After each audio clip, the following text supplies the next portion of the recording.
الحمد لله وكفى وسلام على عباده الذين اصطفى أما بعد فأعوذ بالله من الشيطان الرجيم بسم الله الرحمن الرحيم قل يا عبادي الذين أسرفوا على أنفسهم لا تقنطوا من رحمة الله إن الله يغفر الذنوب جميعا إنه هو الغفور الرحيم سبحان ربك رب العزة عما يصفون وسلام على المرسلين والحمد لله رب العالمين اللهم صل على سيدنا محمد وعلى آل سيدنا محمد وبارك وسلم اللهم صل على سيدنا محمد وعلى آل سيدنا محمد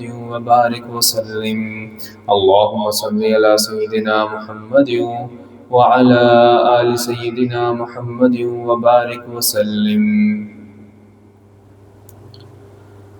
اللہ رب العزت نے ہم تمام لوگوں کو اپنی قدرت کاملہ سے پیدا فرمایا۔ انسان جو بھی اعمال کرتا ہے تو اللہ تعالیٰ نے اس عمل کے حساب سے اس کا کرائٹیریا بنایا، اس کا ایک نظام بنایا۔ اگر کوئی انسان نیک عمل کرے گا تو نیک عمل کو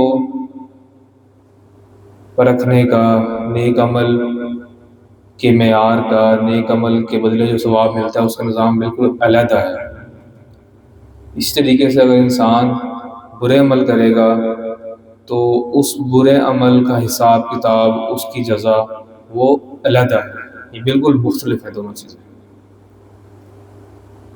بڑی موٹی سی بات کہ بھئی نیک اعمال کیا ہوتے ہیں اور برے اعمال کیا ہوتے ہیں۔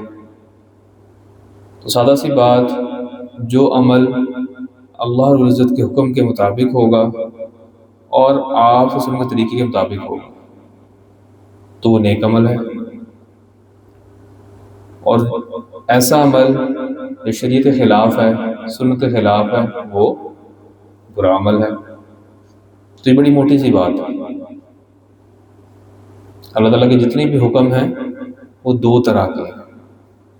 اللہ تعالیٰ کے جتنے بھی احکامات ہیں وہ دو طرح کے ہیں۔ یا تو آپ کو کسی کام کرنے کا حکم دیا جا رہا ہوگا یا پھر کسی کام سے منع کیا جا رہا ہوگا۔ کچھ چیزوں کو کرنے کا حکم دیا جائے گا، کچھ چیزوں سے منع کیا جائے گا، اوامر اور نواہی۔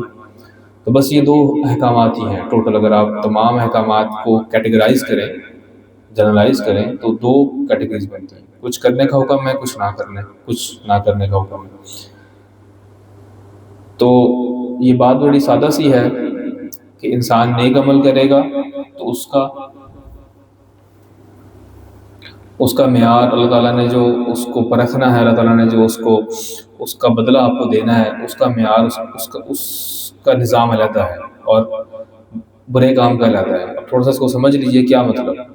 بھئی دیکھیں، اگر کوئی بندہ نیک عمل کی نیت کر لے تو اس کو ثواب مل جاتا ہے۔ آپ نیک عمل کی نیت کر لیں تو آپ کو ثواب مل جائے گا اس کا۔ ابھی نیک عمل کیا نہیں ہے، صرف نیت ہی کی ہے۔ آپ نے نیت کی کہ میں نماز پڑھوں گا، تو ابھی آپ نے نماز پڑھی نہیں، آپ کو ثواب مل گیا نماز پڑھنے کا۔ آپ نے یہ نیت کی کہ میں قرآن پاک کو پڑھوں گا، تو ابھی قرآن پڑھا نہیں ہے لیکن آپ کو ثواب مل گیا اس نیت پہ۔ آپ نے کسی کو نیکی کا مشورہ دیا، بھئی تم اپنا قرآن صحیح کر لو، یا تم جو ہے وہ قرآن کی روزانہ تلاوت کیا کرو، تو آپ نے خود تو نہیں کیا، آپ نے مشورہ دیا کسی کو، لیکن آپ کو اس کا ثواب مل گیا پورا۔ یہاں سوال پیدا ہوتا ہے کہ اچھا تو بڑا آسان کام ہے، انسان نیت ہی کر لے بس۔ حدیث میں بھی آتا ہے کہ انسان کی نیت جو ہے، مومن کی نیت اس کے عمل سے بہتر ہے، تو بس ہم نیت ہی کر لیتے ہیں مولانا صاحب اور عمل نہیں کرتے ہیں، ثواب تو مل جائے گا ہمیں پورا۔ جی ہاں، بات بالکل درست ہے، ثواب مل جائے گا، لیکن پوری بات کو سمجھیں. انسان جب نیک عمل کی نیت کرتا ہے تو اس کو ثواب پورا مل جاتا ہے، لیکن جب انسان عمل کر لیتا ہے تو پھر اور معاملہ ہے. ایک تو آپ نے نیت کی، ثواب مل گیا. اب آپ نے نماز پڑھ لی ظہر کی، تو آپ کو ظہر کی نماز پڑھنے کے بدلے 10 نمازوں کا ثواب ملا. ایک نیکی کے بدلے انسان کو کم از کم 10 گنا اجر ملتا ہے. یہ اللہ تعالیٰ کا حساب ہے. انسان نیک عمل کرے گا، ایک ابھی نیت کی تو ثواب مل گیا، پھر نیک عمل کیا تو اس نیک عمل کرنے پر اس کو 10 گنا اجر ملے گا کم از کم. اور بعض کا انسان کو وہ اس نیک عمل کا بدلہ یا اجر جو ہے 700 گنا بڑھا کر دیا جاتا ہے. جیسے انسان اللہ تعالیٰ کی راہ میں یہ نیت کرتا ہے کہ میں نے خرچ کرنا ہے، تو خرچ کرنے کی نیت اس کو ثواب مل گیا. اب جب اس نے خرچ کیا، 1 روپیہ خرچ کیا، تو اس 1 روپیہ خرچ کرنے کے بدلے اللہ تعالیٰ اس کو 700 روپے خرچ کرنے کا ثواب عطا فرماتے ہیں. اس کا قرآن کے اندر بھی جو ہے وہ اللہ تعالیٰ مثال سے جو ہے بات سمجھاتے ہیں. اور سبحان اللہ کیا اعلیٰ مثال ہے. اور اس مثال کو ہر کسان مشاہدہ کرتا ہے، ہم بھی مشاہدہ کرتے ہیں. گندم کا ایک دانہ ہوتا ہے، یا ایک دانہ جو ہے وہ بوتے ہیں زمین میں، اور وہ اس سے پودا نکلتا ہے، اس سے اس کی بالی نکلی. اس بالی میں جو ہے وہ 7 خوشے ہوتے ہیں، اور ہر خوشے میں 100 دانے ہوتے ہیں. تو دانہ تو ایک بویا تھا، لیکن نکلے کتنے؟ 7. ہم دیکھتے نہیں، گندم کا دانہ تو ایک بویا جاتا ہے، لیکن گندم کتنی ساری نکلتی ہے. تو بس اسی طرح اللہ تعالیٰ نے یہ سمجھائی مثال دی کہ انسان جب نیک عمل کی نیت کرتا ہے تو اس کو ثواب مل جاتا ہے، اور جب نیک عمل کر گزرتا ہے تو پھر اس کو کم از کم 10 گنا تو ثواب لازمی ملتا ہے. اور اللہ تعالیٰ بڑھانے پہ ہیں تو 700 گنا پھر ثواب بھی بڑھا دیتے ہیں. جیسے معراج کے موقع پر نمازیں فرض ہوئیں تو 50 نمازیں، حقیقت میں 50 نمازیں فرض ہوئی تھیں، لیکن ہم پڑھتے کتنی ہیں؟ 5 پڑھتے ہیں. حضرت صلی اللہ علیہ وسلم نے جو ہے آپ نے درخواست کی کہ امت اتنی نہیں پڑھ پائے گی، آپ کم کروائیں، تو آپ نے کم کروائی، یہاں تک کہ 5 رہ گئی، لیکن ثواب ہمیں 50 کا ہی ملتا ہے. ایک نماز کے بدلے 10 کا ثواب. پھر اللہ کی شان، رمضان چل رہا ہے تو اللہ تعالیٰ نے رمضان میں ضابطے سے ہٹ کے مدد فرمائی. ایک نفل عمل کریں گے تو فرض کے برابر ثواب، اور اگر ایک فرض کریں گے تو 70 فرضوں کے برابر ثواب. ابھی آپ سب لوگوں نے مسجد میں نماز پڑھی ظہر کی، کتنی رکعتیں تھی؟ 4 رکعتیں فرض، 4 رکعتیں ہم بات کر رہے ہیں. تو 4 رکعت نماز ظہر آپ نے جو پڑھی، اس کا ثواب 70 ظہر کی نماز پڑھنے کے برابر ہے. تو ذرا تھوڑا سا حساب کتاب کر لیں کہ 4 ہم اگر فرض کی بات ہی کریں تو 70 ظہر کی نمازیں ہو تو 280 رکعتیں بنتی ہیں. عام دنوں میں 280 رکعتیں پڑھیں گے تو جتنا ثواب آپ کو ملنا ہے وہ آپ کو ابھی مل جائے ایک ظہر کی نماز پڑھیں. سبحان اللہ، اللہ تعالیٰ کی شان ہے. تو نیکی کو تولنے کا معیار بالکل علیحدہ، حساب بالکل علیحدہ. اچھا، اب گناہ کے بارے میں بات سمجھ لیتے ہیں. انسان جو ہے وہ گناہ کر لیتا ہے تو کیا ہوتا ہے؟ اب انسان کے ذہن میں گناہ کا خیال آئے، سب سے پہلے کوئی گناہ نہیں، کوئی پکڑ نہیں، خیال آیا. لوگ پوچھتے ہیں ہم نماز پڑھتے ہیں ہمیں خیالاتی آتے رہتے ہیں. تو بھئی نماز پڑھتے ہیں خیالات تو کوئی مسئلہ نہیں ہے، آپ کی نماز پہ فرق نہیں پڑتا اس سے، کیونکہ خیالات کا آنا آپ کے بس میں نہیں ہے. لا یکلف اللہ نفسا الا وسعها. اللہ تعالیٰ جو ہے وہ انسان کے اوپر اس کی استطاعت سے زیادہ بوجھ نہیں ڈالتا. خیالات جو آپ کے ذہن میں آ رہے ہیں ہر کسی کے ذہن میں آتے ہیں، اور یہ کسی کے کنٹرول میں، اختیار میں نہیں ہے کہ خیالات کو روک سکے، ممکن ہی نہیں ہے یہ. تو اس لیے اس پہ پوچھ گچھ بھی نہیں ہے، کوئی اس پہ جو ہے وہ پکڑ نہیں ہے. تو گناہ خیال آئے تو کوئی مواخذہ نہیں، کوئی جبکہ آپ کو نیکی کا خیال آیا اور نیت کر لی، ثواب مل گیا آپ کو. سبحان اللہ. کمپیریزن ذرا چیک کریں. پھر اب آپ نے گناہ کا پکا ارادہ کر لی، میں نے گناہ کرنا ہے. حدیث میں آتا ہے کہ اللہ تعالیٰ نے 2 فرشتے جو رکھے ہیں، یہ کرام کاتبین جو ہیں، جو گناہ لکھنے والا فرشتہ ہے وہ گناہ لکھتا نہیں ہے. اگر آپ گناہ کا ارادہ کر لیں تو آپ کے نامہ اعمال میں گناہ لکھا نہیں جاتا، روک دیتے ہیں، اللہ تعالیٰ نے لکھ دیتے ہیں. گناہ کا ارادہ آپ نے پکا کر لیا. اچھا، پھر آپ گناہ کرنے کے لیے پیدل چل کے چلے جاتے ہیں، جہاں آپ نے گناہ کرنا ہے، پھر بھی گناہ نہیں لکھا گیا، گناہ کے نزدیک ہو گئے پھر بھی گناہ نہیں لکھا گیا، حتیٰ کہ اگر بندہ اس گناہ کے قریب پہنچ گیا اور وہاں سے واپس پلٹ کے آ جائے تو اللہ تعالیٰ اس کو اپنا ولی بنا لیتے ہیں، اللہ تعالیٰ سے بندے کو اپنا ولی بنا لیتے ہیں۔ کتنی مثالیں ہیں، بزرگوں کی مثالیں آپ اٹھا کے دیکھ لیں کہ عین گناہ کے موقع پہ پیچھے ہٹ گئے تھے تو اللہ تعالیٰ نے اپنا دوست بنا لیا، سبحان اللہ، اللہ اکبر۔ اور اگر انسان گناہ کر بیٹھے تو اب کیا ہوگا؟ تو بھئی ایک گناہ کیا تو ایک گناہ لکھا جائے گا، ایک گناہ کے بدلے ایک گناہ، ایک نیکی کے بدلے 10 نیکیاں، کیا بات ہے، سبحان اللہ۔ پھر اب گناہ کر لیا تو اب کیا ہوگا؟ بھئی آپ کے پاس آپ کی موت تک ہزاروں نہیں، لاکھوں نہیں، کروڑوں چانسز ہیں، آپ جب توبہ کریں گے معاف ہو جائے گا، جب توبہ کریں گے معاف ہو جائے گا۔ کتنا آسان کہ میرے بندو اگر گناہ ہو گیا، جانوں میں ظلم کر بیٹھے تو کوئی مسئلہ نہیں ہے، توبہ کر لو، میں معاف کرنے والا ہوں، بخشنے والا ہوں۔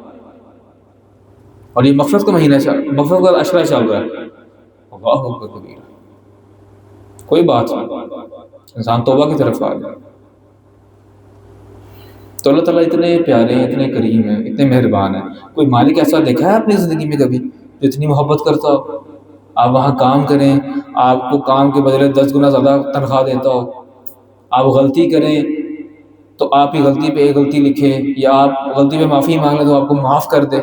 بعض کا تو ایسا ہوتا ہے کہ انسان غلطی پہ اس طرح سے معافی مانگتا ہے، اسے کیسی ایسی بنتی کہ اللہ تعالیٰ اس غلطی کو مٹا کر اس لیے نیکی لکھ دیتے ہیں۔ تو اتنا کریم پروردگار کہیں نہیں ملے گا، تو لہٰذا ہمیں چاہیے کہ اپنے رب کی طرف لو لگائیں، اس سے نسبت قائم کریں، اس سے تعلق بنائیں، اس کے بہت قریب ہو جائیں۔ وہ بڑا پیار کرنے والا، کبھی نہیں آپ کو چھوڑے گا اکیلا، کبھی نہیں تنہا چھوڑے گا، جو مرضی ہو جائے۔ تو روزے کے درجات ہیں، روزہ بھی عبادت ہے، نیکی ہے، اللہ اکبر کبیرہ۔ بات تو کچھ ہے کرنے والی۔ روزے کے درجات ہیں، تین درجے ہیں روزے کے۔ ایک درجہ تو ہمارے اب و ناز کا روزہ ہے کہ انسان سارا دن جو ہے وہ کھانے پینے سے اور جمع کرنے سے رک جائے، روزہ رکھ لیا، سحری کر لی، پھر وہ کھانے پینے سے رک جاتا ہے، تو یہ اس کو ہم اب و ناز کا روزہ کہتے ہیں، عام اس طرح ہم لوگ روزہ رکھتے ہیں۔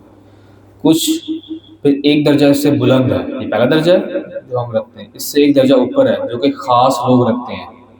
وہ کیا کہ ان کا روزہ خالی کھانے پینے سے رکنے کا نام نہیں ہوتا، بلکہ ان کی آنکھ کا بھی روزہ ہوتا ہے، ان کی زبان کا بھی روزہ ہوتا ہے، ان کی ہاتھ کا بھی روزہ ہوتا ہے۔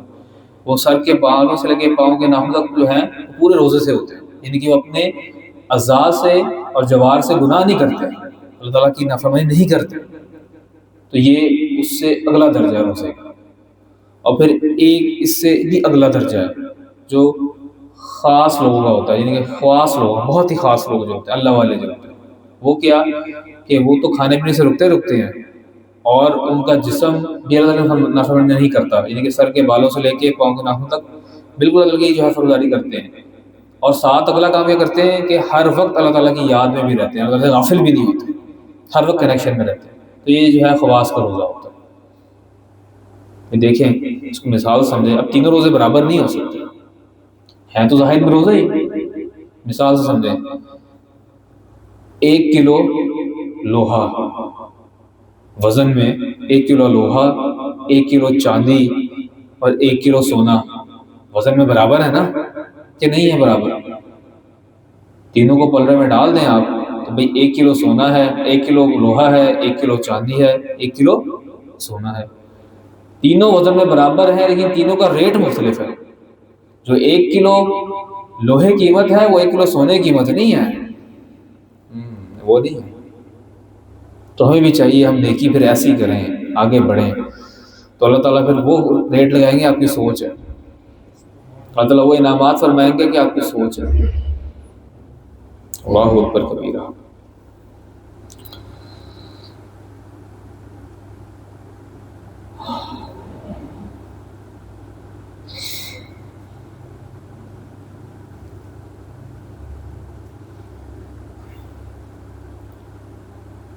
آج جو ہے وہ 18واں روزہ ہے، 17واں روزہ ہے، 18ویں تراویح ہوگی آج، نہیں 18واں روزہ ہے، 18واں روزہ ہے آج، تو 2 دن بعد یعنی کہ 20 تاریخ جو ہوگی، 20واں روزہ منگل کو، وہاں سے پھر انشاءاللہ آخری عشاء شروع ہو جائے گا، اور وہ اعتکاف کا عشرہ ہے۔ تو اب ایک اور بڑا انعام ہمارے پاس جو ہے وہ آنے والا ہے، اس کے بارے میں سن لیجئے۔ ایک مرتبہ نبی اکرم صلی اللہ علیہ وسلم نے بنی اسرائیل کے احوال بتائے اور فرمایا کہ بنی اسرائیل کے 4 لوگ ایسے تھے کہ جنہوں نے 80 سال اللہ تعالیٰ کی ایسی عبادت کی کہ ایک لمحے کے لیے بھی نافرمانی نہیں کی۔ 4 لوگ بنی اسرائیل کے ایسے تھے کہ جنہوں نے اللہ رب العزت کی 80 سال ایسے فرمانبرداری کی، عبادت کی کہ ایک لمحہ بھی نافرمانی نہ کی۔ تو صحابہ کرام نے جب سنا تو ان کے دل میں یہ حسرت پیدا ہوئی کہ کاش ہمیں بھی اتنی لمبی زندگی ملتی تو ہم بھی ایسی عبادت کرتے ہیں۔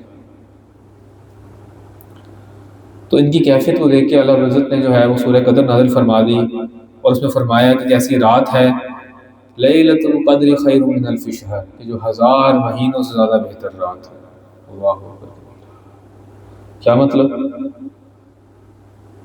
کہ 1000 مہینے آپ عبادت کرتے رہے تو اس کا جتنا ثواب بنتا ہے وہ آپ کو خالی اس ایک رات میں عبادت کرنے پر مل جائے گا۔ اس کا حساب لگائیں تو تقریباً 83 سال اور کچھ اوپر کا وقت بنتا ہے۔ سبحان اللہ!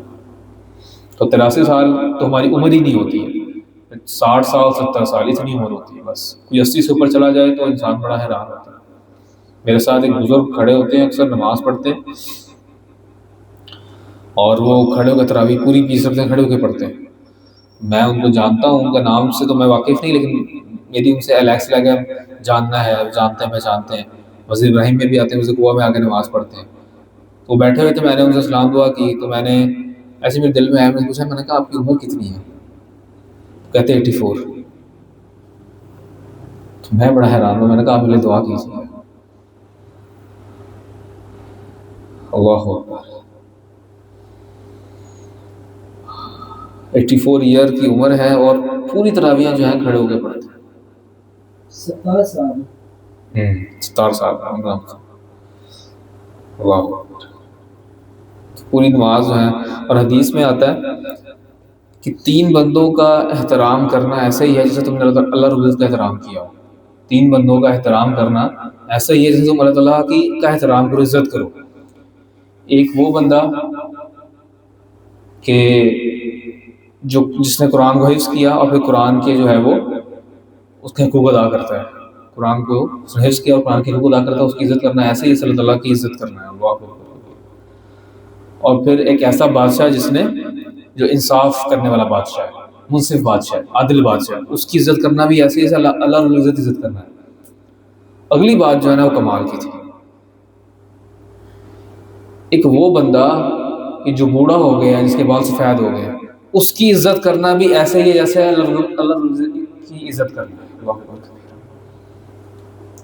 تو اللہ تعالیٰ جو ہے وہ اپنے اس بندے سے محبت کرتے ہیں کہ جو بندہ جو ہے وہ ایمان پر گزارتا ساری زندگی اور بوڑھا ہو جاتا ہے۔ بہرحال تو اب لیلۃ القدر کی جو رات ہے یہ بہت امپورٹنٹ رات ہے۔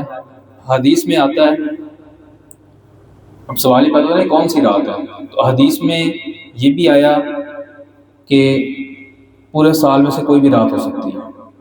پھر دوسرا یہ فرمایا گیا کہ رمضان والے کی کوئی رات ہو سکتی ہے۔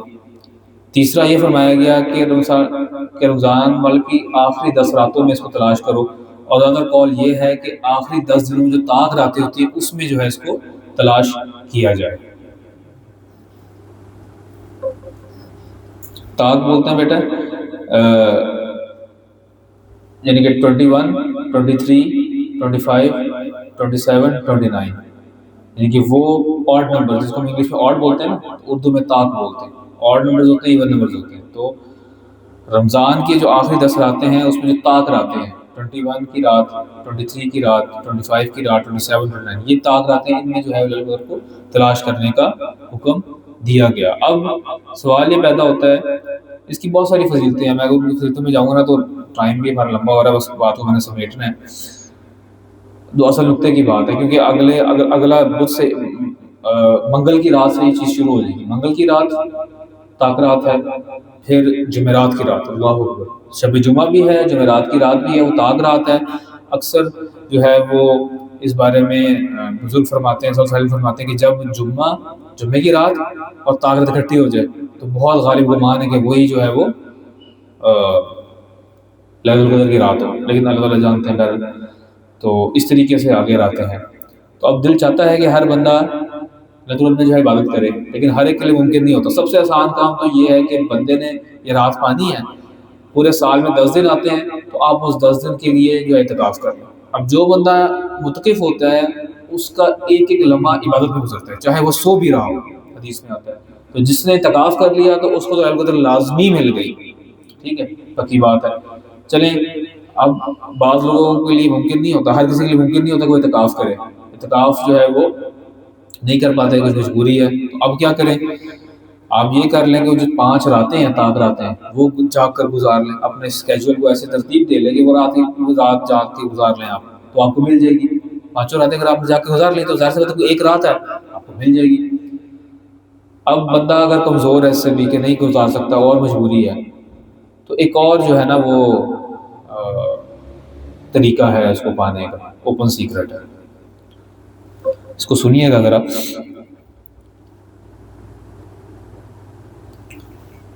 کہ جو نعمتیں ہیں، جو اللہ تعالیٰ کی خاص رحمت متوجہ ہوتی ہے، اس میں کافی لمبی باتیں ہیں کہ حضرت جبرائیل علیہ السلام جو ہیں وہ تشریف لاتے ہیں فرشتوں کے ساتھ زمین پر، وہ جھنڈے لگاتے ہیں 5 جگہ پر، اور برکتوں کی رحمت کی جو ہے وہ پوری وہ رات کیا کہتے ہیں کہ مطلب برستی ہے اللہ تعالیٰ کی، بلکہ جبرائیل علیہ السلام مسافہ بھی کرتے ہیں بندوں سے، یہ بھی آتا ہے احادیث میں۔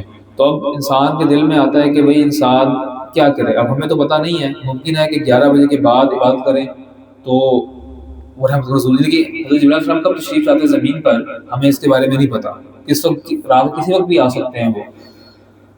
تو ہم اگر 11 بجے شروع کرتے ہیں عبادت کرنا، یا کہہ لیں 11 بجے ہم ختم کرتے ہیں، ہم تھک گئے ہیں، بس ہم تراویح پڑھی 11 تک پڑھا، ہم تھک گئے، اب لیٹنا چاہتے ہیں، اس کے بعد آئیں تشریف لائیں، یا چلو انسان 12 بجے سوتا ہے، اس کا 12 بجے کے بعد حضرت جبرائیل علیہ السلام تشریف لے کے آئیں۔